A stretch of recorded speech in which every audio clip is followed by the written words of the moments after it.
Hi friends, welcome back. तो भैया पाकिस्तान जो है वो इतना जेलस हो रहा है किस बात पे? इजराइल की बिग स्टेटमेंट से जो उसने इंडिया के बारे में बोली है यूएन में। और क्या स्टेटमेंट थी? स्टेटमेंट ये थी कि भैया इंडिया जो है एक ब्लेसिंग है इजराइल के लिए।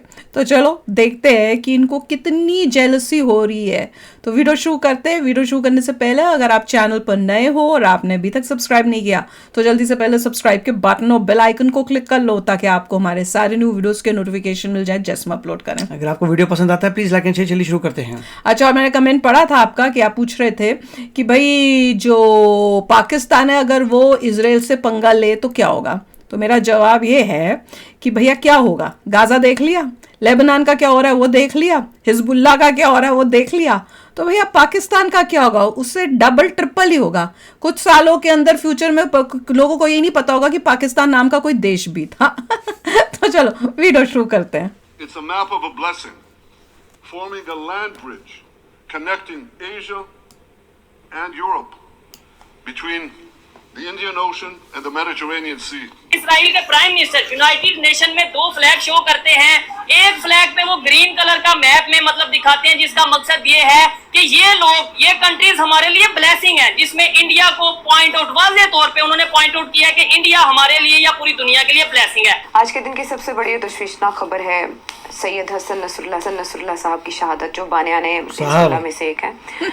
इसराइल के अटैक्स एक शहीद हो गए थे। हम में से कोई भी नहीं बचेगा, एक हम सब जानते हैं आज हैं कल नहीं होंगे। जब इस्माइल हानिया साहब की शहादत हुई थी तो मैंने उस वक्त आपसे कहा था। और लेबनान की तरफ से भी ज़रा हिजबुल्लाह भी उस तरह से हमें ताकतवर दिखाई नहीं दी जिस तरह से इसराइल ने आगे बढ़कर हमले किए। ईरान इसराइल के साथ बराह रास्त जंग से बचना चाह रहा है। इस्माइल हानिया के वाक़े के बाद देख लें, हसन नसरुल्लाह साहब के वाक़े के बाद देख लें, कच्चे के इलाके के डाकू नहीं काबू आ रहे, वो उनको क्या रोकेंगे? ये देखें, ये बड़ी गहरी बात की है क्या कि कच्चे के डाकू नहीं मारने संभाले जा रहे, हमने इसराइल का मुकाबला करें। 67 लोगों ने नहीं बचना, जिसमें 40 कंप्लीट हो चुके। कल रात 40 लोग शहीद कंप्लीट हो चुके जो उनकी लिस्ट में है, सेरेमनियों की। इनके लिए ये लोग शहीद हुए हैं। सेटबैक यकीनन जरूर है। हम उसके लिए हिजबुल्लाह के लिए, इवन ईरान के लिए, या इंडिया को ये कहा जा रहा है इसराइल की तरफ से कि भाई ये हमारे लिए इस टाइम नेमत है या एक पॉजिटिव निशानी है।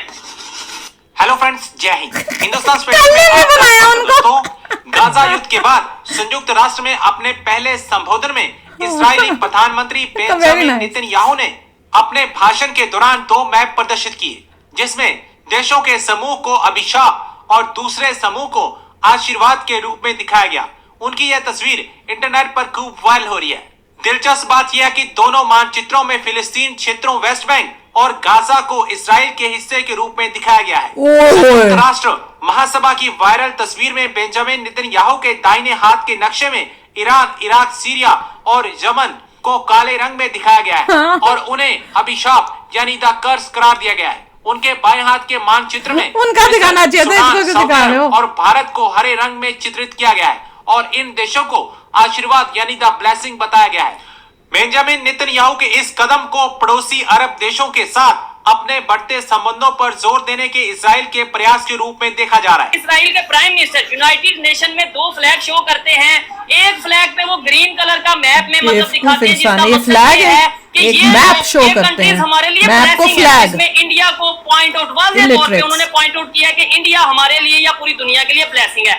दूसरे मैप में वो ब्लैक कलर का सारा शो करते हैं जिसमें दिखाते हैं कि ये कंट्रीज कर्स हैं हमारे लिए या दुनिया के लिए परेशानी का बायस है, पाकिस्तान का नाम ना ही दुश्मनी में आया ना ही दोस्ती में आया। पाकिस्तान कुछ है ही नहीं। हम यहाँ पे हर बंदा ये कहता है जी उसकी कोई वैल्यू नहीं है, इसराइलियों को मार देंगे, यहूदियों को मार देंगे, लेकिन वो लोग तो ना हमें अपना दुश्मन गिनते हैं ना ही अपना दोस्त गिनते हैं। तुम्हें गिनते ही नहीं है देशों में। समझते हैं कि फलस्तीन के साथ क्या पाकिस्तान का खड़ा होना दुनिया के लिए कोई असर रखता है क्या? इसराइल को इसका कोई असर होगा, कोई फर्क पड़ेगा कि जी पाकिस्तान फलस्तीन के लिए खड़ा है? और दूसरे नंबर पे इंडिया इस टाइम एक ऐसा कंट्री है जो फलस्तीन के प्राइम मिनिस्टर के साथ भी मिला और वो उन्हीं के लीडर, या इंडिया को ये कहा जा रहा है इसराइल की तरफ से कि भाई ये हमारे लिए इस टाइम नेमत है या एक पॉजिटिव निशानी है। एटॉमिक पावर की या एटॉमिक प्रोग्राम की कितनी वर्थ रह गई है मैं आपको खबर बताता हूँ। इसराइल के जो प्राइम मिनिस्टर है उसने यूनाइटेड नेशन में एक मैप शो किया जिसमें उसने बताया कि भाई जो कंट्रीज हमारे लिए समझ ले ब्लेसिंग्स हैं, खुशकिस्मती हैं, उसमें उन्होंने इंडिया का मैप शो किया और बताया कि ये हमारे लिए ब्लेसिंग है। इवन सऊदी अरेबिया का मैप भी उसमें शामिल है, वो जो एरिया वो भी शामिल है, ये ब्लेसिंग है। लेकिन ईरान, इराक, इनको बोला कि ये हमारे लिए अजाब है, लानत है, दुनिया के लिए अजाब है। क्या कहना चाहेंगे? इसका मतलब है कि इंडिया इस टाइम पूरी दुनिया के लिए ब्लेसिंग का वो बना हुआ है। बिल्कुल इसी तरह से इंडिया बिल्कुल पूरी दुनिया के लिए जो ब्लेसिंग हुआ है, क्योंकि वो लोग किसी के साथ भी खड़े होने के लिए तैयार है, वो सबके साथ सिर्फ अपने बिजनेस के मफाद की हद तक वो काम करते हैं। और आजकल पाकिस्तान के हमारे भी जो है वो हुक्मरान यही काम कर रहे हैं। अच्छा। पाकिस्तान तो नहीं, ये ठीक नहीं है। पाकिस्तान को क्या अच्छा बोल दिया? हुक्मरान हमारी आवाज उठा के राजी नहीं। हमारी आवाज क्या, मैं कहता हूँ फलस्तीन तो दूर की बात, इधर जो पाकिस्तान में हो रहा है, अभी इसराइल के जो प्राइम मिनिस्टर है उन्होंने यूनाइटेड नेशन में खड़े होकर कहा है कि इंडिया ब्लेसिंग है, और जो पाकिस्तान को तो कहीं गिना ही नहीं, कहीं भी नहीं गिना, ना ब्लेसिंग में ना किसी चीज में। और ईरान और इराक लीडर को मार दिया, इसलिए पता करनी है तुझे न्यूज़ के लीडर को भी खबरें आ रही है मार दिया गया। क्या कहना चाहिए? थोड़ा आगे आ जाए, क्या इसके ऊपर आप ओपिनियन रखते हैं अपनी? मैं यही सोचूंगा कि देखें हमारा प्राइम मिनिस्टर गया, वो देखें मोदी जो है वो फलस्तीन के वो वजीर आजम को मिला है, ठीक है। हमारा ये शहबाज शरीफ साहब गए हैं, ये उनको नहीं मिले, ठीक है। इनका काम बनता था कि हमारे मुस्लिम ममालिक उनको हम हौसला दें, चले कुछ नहीं कर सकते, ठीक है। उनके सामने दो नक्शे पेश किए गए, ठीक है। दोनों नक्शों में हमारा कहीं नाम था, ना ब्लैक में ना ग्रीन में, यानी ना दोस्ती में ना दुश्मनी में, हमें कहीं नहीं। उन्होंने कहा ये आपस में लड़ रहे हैं यार, इनको छोड़ो, ये अलग है, हालांकि इग्नोर करने वाली बात नहीं, दुनिया की इस्लामिक पावर है, हम भी हमें इस्लामिक पावर, हम पहली इस्लामिक पावर हम ही हमारे पास ही है, हम इस्लामिक पावर है। क्या वैल्यू होगी हमारी एटम बम को, और क्या होना है? अपने ऊपर फोड़ लो तुम्हारा एटम बम। खान साहब, आप दिफाई तज्जियाकार हैं, उनसे इस हवाले से गुफ्तगू करेंगे। बहुत सर, सबसे पहले तो आज ये जो वाकया पेश आया है और शहादत हुई है हसन नसरुल्लाह की, शहादत कौन सी लड़ाई लड़के मरा है? और जो एक मुजाहमत जारी थी, इनोसेंट लोगों को मारता था इसराइल के ज्यूस को, मुजाहमत को, उस कॉज को कितना नुकसान पहुंचेगा? बहुत शुक्रिया समीना। देखिए, सोच के बोला तुम्हारे पीछे भी हो सकता है कुछ।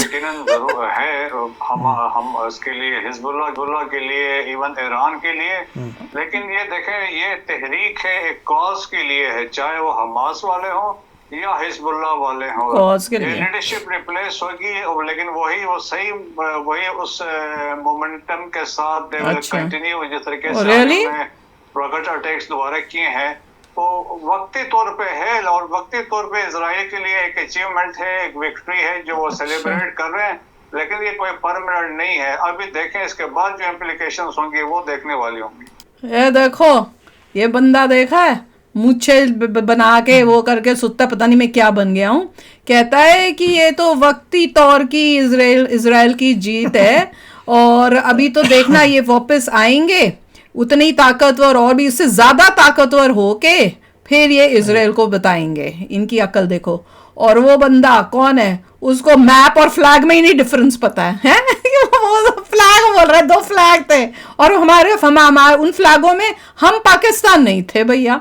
और उसको ये तकलीफ है, उसे कहो कि भैया तुम पाकिस्तान इसलिए नहीं है क्योंकि पाकिस्तान की कोई वैल्यू ही नहीं है।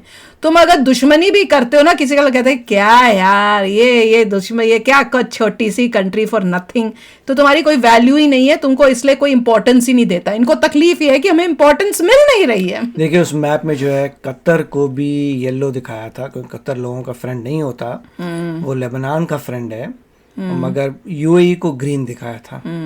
तो वो कह रहे हैं कि सऊदी अरेबिया, यूएई, इजिप्ट को भी दिखाया green, which is a change, क्योंकि पहले जो है इजिप्ट से भी वॉर होती थी इसराइल की, तो इजिप्ट अब चेंज हो गया, वो बोल रहा है नहीं हम प्रोग्रेसिव की तरफ जा रहे हैं, आगे बढ़ रहे हैं, हमें ये फालतू काम नहीं चाहिए, रेडिकलाइजेशन, इसकी वजह से इजिप्ट भी ठीक हो रहा है, which is amazing. Saudi Arabia तो है ही, तो सऊदी अरेबिया भी आगे कोशिश कर रहा है, उसका जो यंग प्रिंस है he is also trying to do, तो बहुत अच्छी बात है। और इन लोगों को यही लग रहा है कि हम लोग जो है इतना नेगेटिव बोलते हैं, तो हमारा काले में नहीं क्यों है, आ जाएगा अगली बार तुम्हारा काले में।